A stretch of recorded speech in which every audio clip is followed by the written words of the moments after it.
Namaste. And today I want to talk about the food situation and gaining some broader objective perspective on the food situation. Because there's actually a good side to the bad things when you think long term and you can see what's going on. I'm going to get into that. But first, I want to talk about a quote from Thomas Jefferson. Okay. There's a popular quote or paraphrase out there. I'm going to read. I'm going to read the paraphrase, and then I'll talk about the actual quote from a paper. But the popular quote that you might hear that's out there is if people let the government decide what foods they eat and what medicines they take, their bodies will soon be in as sorry as a state as are the souls of those who live under tyranny. Now, of course, someone says that that's never been found in his papers. Well, who knows? Maybe that's a conspiracy. I don't know. But the actual quote from a statement in his notes in the state of Virginia was that, quote, was the government to prescribe us our medicine and diet, our bodies would be in such keeping as our souls are now. And of course, implying that at the time their souls were not in good keeping, that it was a bad situation, and the government was in tyranny. Okay. Excuse me, sorry, my voice has not been well today. But, so I wanted to talk about the food situation. And, I'm not going to go into, if you didn't already know about GMOs, and, GMOs are like in everything basically packaged and made by a large company. But there is a really huge, the movement is really building momentum of eating local, eating organic, growing your own food, or even getting into canning and jarring, so that when to making all these things more affordable, right? Because canning and jarring becomes sort of a necessity in order to grow this movement, and we can go into that. But it's because it creates a funnel. So like you have to understand that in order to eat local, you're going to have to start eating seasonally. It's not going to be like convenient like the food is now, or food you get at a convenience store or a grocery store, okay? So you have to understand that. So if you want to get blueberries and you want to eat blueberries for the year, right? And you can find, luckily there are shops and places that are still importing stuff now that's grown organically elsewhere, but still a lot of people are just like, you know what, this food situation is so bad. I can't even believe all the crap that's gone on. I don't even trust I don't even trust my neighbors to not spray Roundup, right? Some people are at that level. People who really understand the problem, okay? So these people are not off the wall. They're not off the rocker, okay? So they're just the ones who are seeing things clearly and facing the problem. But I was talking about canning. Why can and jar? Why you have to eat, if in order to eat local, you're gonna have to look into canning and jarring. And it's basically the way our great grandmother and grandfathers survived. We just lost that knowledge. My father can remember his grandfather or grandmother canning stuff. That was the last. I'm sure maybe my grandmother may have known how or whatever, may have gotten into it, but the convenient food came around. So why would you? And that's what everyone was doing. And anybody who's anybody. It makes life convenient. You got more spare time, right? They didn't know better. They didn't know about GMOs. They didn't know the government was going to do this stuff. They were all patriot. Most of that generation was extremely patriotic, and didn't really know what was going on. I'm talking about my grandmother and grandfather, right? My grandfather, both my grandfathers fought in wars. And yeah, pretty much everyone was basically, compared to today, was would have if they were brought to today, they'd be conservatives, right? They'd be a Republican. Not saying that's good or bad. I don't like either extreme, but I'm just saying that those conservative values includes the canning and jarring. But isn't it funny now? Isn't it ironic? Who's bringing back the canning and jarring? It's people who are more liberal, who are more open-minded, who are. I'm just calling it like it is. I'm in the middle, man. But is that I never thought of that until I was just talking about it right now. So, just shows the power of letting things flow. But yeah, I'm sorry. I'm kind of going. I went off on a tangent there. The canning and jarring thing. The beauty, if you learn to can and jar, I mean, for yourself, you're gonna save money. You're gonna know where your food comes from. You're gonna be able to go out and pick your fruit and stuff like that. You can do that. Like there's plenty of farms out there that do you pick, where you show up. I got 10 pounds of or some whatever. I got about what normally would cost me over $150 in blueberries for about 15 bucks. Plus my time, which I enjoyed to do. I spent an hour out there picking. I enjoyed it. You're out there in the sun. You get to be around people. For you who have kids, it's an educational experience to know where your food comes from. Train them some of the right ways of thinking about food for the next generation.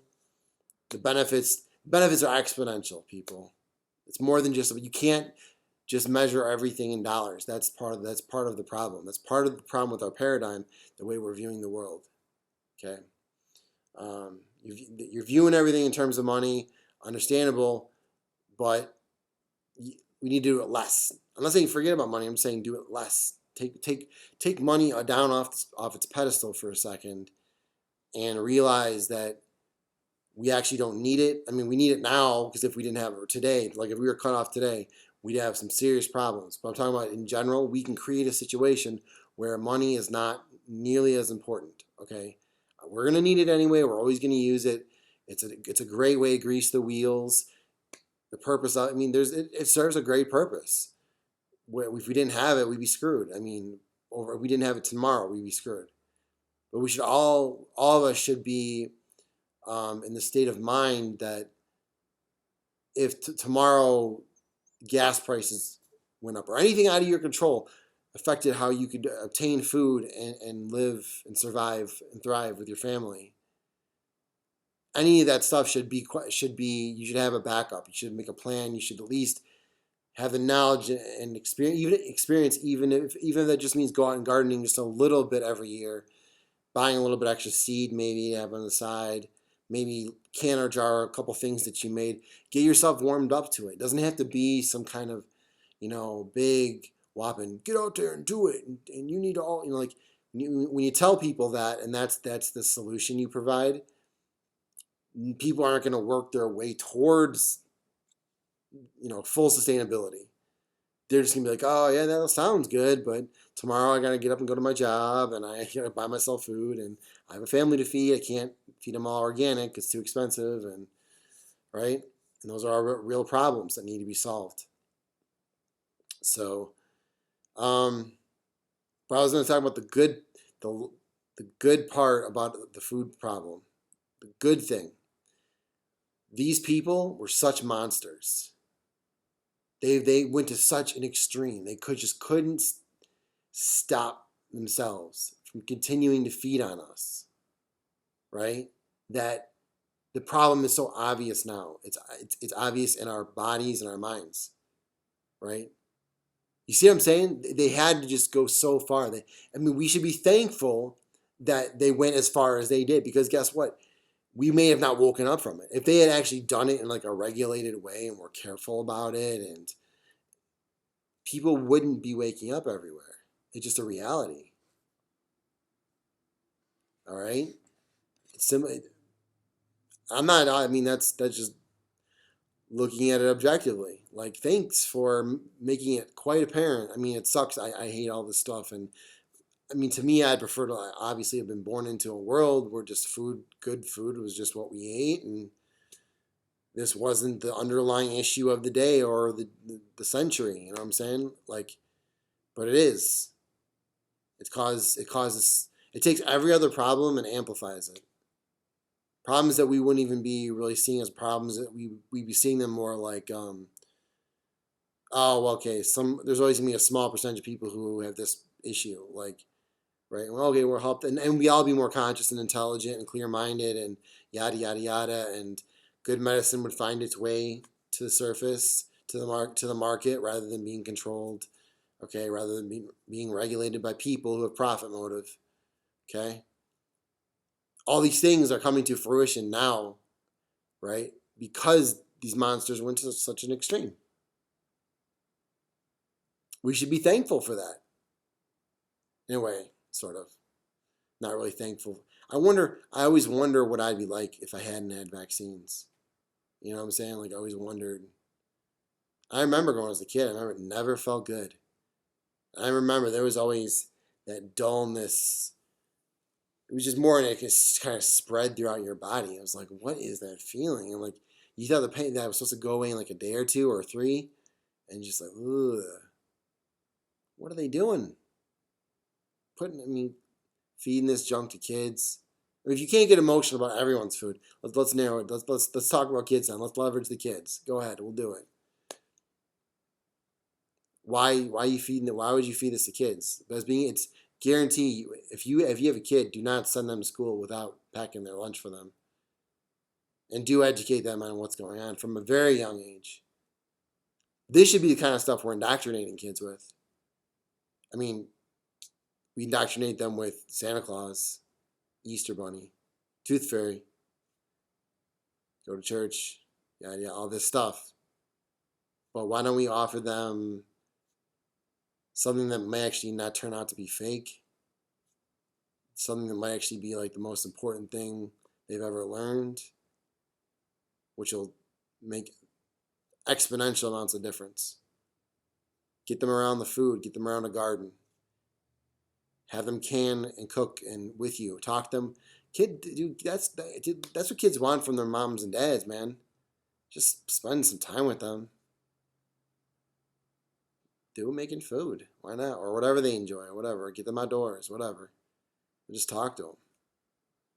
Except this is more important than any of the issues that they say. You know, they need this more than anything.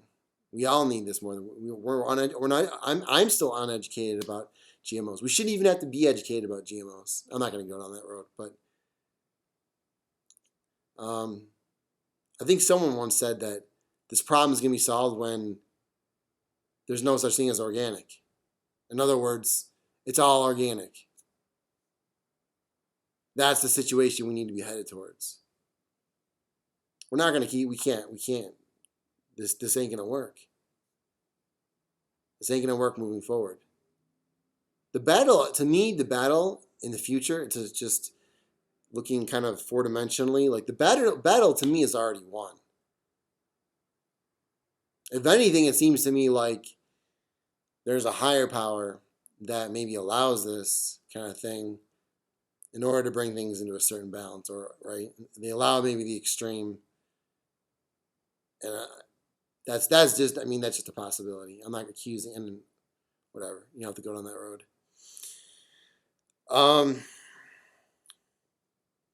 But yeah, great. They've gone so far that we feel it in our bodies and in our minds, in our hearts. We feel dead, you know what I'm saying? Well, not anymore, but we felt dead. We felt disgusting. Couldn't go to work, couldn't go to school, knowing that we were much sharper because we had all seen ourselves in key moments where we, pushed through, or, whatever. We know we have the capacities. We felt something was just yanking us down. It's everything. It's the vaccines, the food, the air, the water. It's everything. Just stop, man. Just stop. The war, which they use these type of things to mess with the food sometimes in war. Similar stuff that was in. I'm not gonna make any claims. I have to research that, but some people say that the stuff that's in Agent Orange from Vietnam is also in the herbicide. I don't know. Do your own research. I haven't looked into it yet. That's what I've heard. But yeah, let's be conscious, people. It's not even a matter of you gotta really change your situation first. You gotta be selfish first. Okay, and then get out, and then you'll naturally you will actually naturally just automatically find these other people, because there's that glimmer in their eye. They're clean, they're clear, they're not tearing down other people necessarily, right? You'll meet them, you'll know them, you will vibrate on the same wavelength. You will attract each other. however you want to look at it. Okay, wear some shirt that says, whatever, fuck GMOs or something. I don't know. But first, take care of yourself in your situation. Become sustainable as much as possible. It's not easy today, but just take baby steps. Eat organic, and remember too, and then tell this to your friends and your family that, and it's kind of it is definitely preaching, but you're voting with your dollar. Your dollars are a much better vote than they're the real vote that determines who ends up getting the votes, right? Because whoever has the most money can buy the masses, right? And I think we all kind of sense that it's kind of arranged anyway. So we kind of feel like our vote's useless anyway. Maybe it is, maybe it's not. But I mean, I'm not saying don't. I'm not telling you not to vote. I'm not saying that. But my point is if you wanted to vote with your dollars, vote with your voice, talking to your friends so their dollars change, right? You see what I'm saying? Like have a bigger, if you want to feel that sense that you are making a difference, regardless of what I just said about the votes, then change that through other people by being an example for other people. Drop someone, you go blueberry picking, drop some off for your family, drop some off for your friends. Make some extra jam and jelly and stuff for your friends. Right? Give those as Christmas gifts. Really communicate that you're all about the food. And that way, when people, not only will you're planting a seed with them. That's how I got my sister, and my niece and nephew were already headed in that direction. But I started by just grabbing organic ice cream and bringing it over. Because one, it's not just about them. It's also about my mother and my father too, as well. So affecting my sister and her family, and just trying to promote good things. I'm just trying to be loving. The ice cream, by the way, tasted delicious. So that was the other reason why I was dropping it by, because I was like, this stuff is amazing. Can't believe I've been eating that junk for freaking years. This stuff tastes better. But you won't taste that. There's a phase you have to go through where you have to wean yourself off of the high fructose corn syrup and the GMOs and the gluten. You're addicted to it. It's just a fact, and you have to wean yourself off it. You don't want to get off it like that. It will really throw your system off, and then actually what you'll end up doing is you could be actually programming yourself that getting off that stuff is actually painful, right? This is part of how they keep you hooked, like crack dealers. They get you hooked, and now you need it. Now the system needs it to survive, right? Or at least we perceive that, and so it keeps going. So perpetual hamster wheel of necessity. Sarah Silverman joked once. It was in one of her shows. Anyways, I'll leave you with that. Namaste. Peace out. Eat right. Take care of yourself first.